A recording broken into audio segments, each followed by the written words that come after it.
Bonjour à tous. Alors aujourd'hui, on va faire un exercice important sur les vecteurs et les coordonnées, donc ce qu'on appelle la géométrie analytique. On va utiliser deux formules qu'on a déjà vues, les coordonnées d'un vecteur, j'ai rappelé ça en haut, et les coordonnées du milieu d'un segment. Voilà. Les deux propriétés du jour. Alors je vais les expliquer et on va les utiliser les unes après les autres. Donc deux questions dans cet exercice, 1 et 2. Expliquons la première équivalence. L'équivalence, c'est cette double flèche ici. On va expliquer ce que c'est. Alors il y a deux affirmations. Les diagonales se coupent en mieux. ABCD est un parallélogramme. Quel est le lien entre les deux? Si vous prenez un parallélogramme, vous savez bien qu'en traçant les diagonales, eh bien, elles vont se couper en leur mieux. Ça, on le sait. Donc, ça veut dire que vous pouvez aller du rectangle bleu, ici, au rectangle jaune. Donc, on a ce qu'on appelle une implication de droite à gauche. Si vous avez un parallélogramme ABCD, alors les diagonales se coupent dans leur milieu. Maintenant, posons-nous la question dans le sens inverse. Si j'ai un quadrilatère avec des diagonales qui se coupent en leur mieux, eh bien, la propriété nous dit que dans ce cas-là, c'est obligatoirement un parallélogramme. Donc, ces deux affirmations, si l'une est vraie, l'autre est vraie. Elles sont toujours vraies, les deux en même temps. Et donc, eh bien, ça va nous permettre de caractériser les parallélogrammes. Si des diagonales se coupent dans leur milieu, c'est que vous avez un parallélogramme. Si vous avez un parallélogramme, les diagonales se coupent dans leur milieu.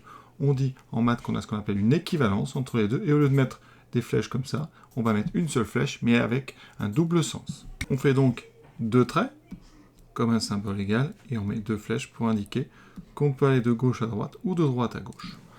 Dans la pratique de l'exercice d'aujourd'hui, on va aller de gauche à droite. On va montrer que les diagonales se coupent dans leur milieu, et on aura donc, par implication, le fait qu'ABCD est un parallélogramme. D'accord ? La deuxième propriété du jour, elle nous parle de vecteur. Vecteur AB égale vecteur DC. Alors si j'ai un parallélogramme, regardez sur la figure, eh bien, je sais que la droite AB et la droite DC sont parallèles, d'accord ? Les segments AB et DC ont même longueur, et on voit qu'ils sont dans le même sens, parce qu'on tourne dans le sens donc AB, CD. Donc ici, ça veut dire que mon vecteur AB, voici un représentant, il a les trois mêmes caractéristiques que le vecteur DC. Ce sont donc des vecteurs égaux. On peut donc dire que si ABCD est un parallélogramme, alors AB égale DC. Attention, c'est AB à gauche ici et DC. Il y a une inversion. ABCD parallélogramme, ça donne AB égale DC. Faites une figure à chaque fois. Et la propriété qu'on a, c'est que si AB égale DC en vecteur, ça implique obligatoirement que ABCD est un parallélogramme. C'est donc une autre propriété caractéristique. Et on va pouvoir mettre le même symbole que tout à l'heure, cette double flèche qui signifie l'équivalence entre les deux affirmations. Et dans la pratique, on s'en servira plus souvent dans le sens vert-bleu. Pour montrer qu'un quadrilatère est un parallélogramme, on peut simplement vérifier l'égalité comme ça de deux vecteurs. Donc deux possibilités rapides pour montrer qu'un quadrilatère est un parallélogramme. Soit vous montrez que les diagonales se coupent dans leur milieu en utilisant les formules qu'on a vues qui permettent de calculer les coordonnées d'un milieu, soit vous montrez que deux vecteurs sont égaux, et comme ça, vous aurez votre parallélogramme. Donc on applique ça tout de suite à notre exercice. Première question, montrer que ABCD est un parallélogramme en utilisant uniquement le calcul des coordonnées de deux vecteurs. Donc, ici, je vais utiliser la propriété dans le sens vert-bleu, c'est-à-dire, pour montrer que ABCD est un parallélogramme, je vais montrer que le vecteur AB est égal au vecteur DC. Et ça m'impliquera que ABCD est un parallélogramme. Pour montrer l'égalité de deux vecteurs, on va montrer qu'ils ont les mêmes coordonnées. Ça, on a déjà vu. C'est la formule que j'ai rappelée en haut. Donc, je vais calculer les coordonnées du vecteur AB. Alors, A a pour coordonnées moins 2, moins 4. B a pour coordonnées moins 2, 1. Donc, les coordonnées du vecteur AB, ça sera coordonnées de B, donc moins 2, 1, auquel vous enlevez les coordonnées de A. Donc, moins 2, moins 4.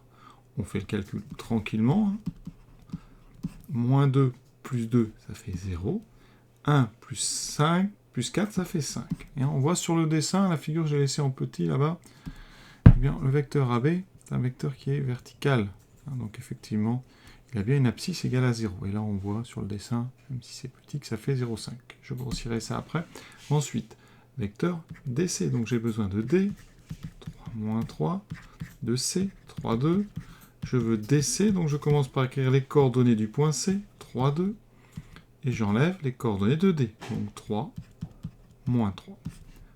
Encore une fois, j'insiste, on va doucement. Ça fait 0, ça fait 5. On vérifie sur le dessin, effectivement, ça fait bien 0,5. Et là, qu'est-ce qu'on remarque? On a donc AB et DC qui ont même coordonnées. Donc, ce sont deux vecteurs égaux. Alors ça, sur la copie, on n'écrit pas. Hein. On écrit tout de suite donc AB égale DC. Et là, on applique la propriété. Donc, ABCD est un parallélogramme. Alors moi, je vous conseille, quand vous arrivez sur l'égalité des deux vecteurs, de faire un petit dessin rapide. Même qui ne correspond pas à la réalité, mais vous mettez AB, comme ça, voilà. AB, vous faites exactement la même flèche en mettant DC, de façon à avoir AB égale DC. Et vous regardez quel est le quadrilatère que vous avez devant vous, c'est ABCD. Voilà. C'est pour ne pas se tromper dans l'ordre des lettres. Voilà, vous voyez, on a fait la première question. Deuxième question, montrez-le en utilisant uniquement le calcul de deux milieux. Là, j'utilise la propriété, donc dans le sens jaune-bleu, c'est-à-dire les diagonales se coupant en milieu, implique que j'ai le parallélogramme ici ABCD. Alors, dans la pratique, ici, on fait une petite figure, on repère bien quels sont les segments dont on veut les milieux. Donc ici, ça sera AC et BD. Alors attention, il faut vous habituer parce que dans certains exercices, ça sera le parallélogramme IJKL. Donc il faut vraiment apprendre à s'habituer à changer les lettres. Je vais donc ici dire soit I, le milieu du segment. Donc on a dit AC, soit I, milieu de AC. Et après, on fera pareil. On calculera les coordonnées de J, le milieu de, ici, BD. Les segments, donc on met des crochets. Les formules de cours, vous les connaissez. Donc, XI, ça va être égal à XA plus XC. J'adapte les lettres. La formule elle est toujours donnée avec A et B, mais vous adaptez. Ici, c'est A et C. Je vais chercher les coordonnées dans le texte. Donc, XA, c'est moins 2. On met tout de suite le trait de fraction. Moins 2 plus XC, c'est 3. Moins 2 plus 3, ça fait donc 1,5. Alors là, vous pouvez mettre 0,5. Ensuite, YI, c'est la même formule. Ça fait YA plus YC sur 2. Donc YA, c'est moins 4. YC, c'est 2. Moins 4 plus 2, ça fait moins 2 sur 2. En simplifiant, ça fait moins 1. Donc le point I, je le note, il a pour coordonnées 0,5, moins 1. Je l'encadre. Maintenant, on s'occupe de J. La formule, donc XJ, ça sera, j'adapte avec BD, XB plus XD sur 2. Je vais chercher ça dans le texte, où je recopie les points à côté.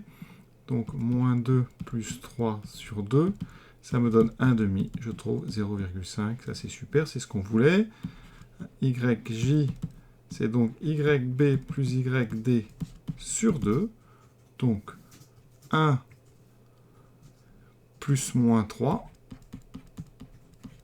Ça fait moins 2 en haut sur 2 et ça donne moins 1. Conclusion, le point, donc J, a pour coordonnées lui aussi 0,5, moins 1. Vous avez donc deux points qui ont même coordonnées. Ce sont donc deux points qui sont confondus. Plus qu'à conclure, donc on dit dans ABCD, les diagonales, donc on a dit AC et BD se coupent en leur milieu. D'accord? Et je répète pourquoi, parce que I et J sont confondus, ils ont même coordonnées. C'est pas la peine de rappeler qu'ils ont même coordonnées, on le voit, et vous dites, I et J sont confondus. Donc il n'y a qu'un seul point, ça veut dire que AC et BD ont même milieu, donc se coupent en leur milieu, et donc, par conséquent, j'applique ma propriété. Donc ABCD est un parallélogramme. Et on a terminé cet exercice. Je vous souhaite une bonne fin de journée à tous.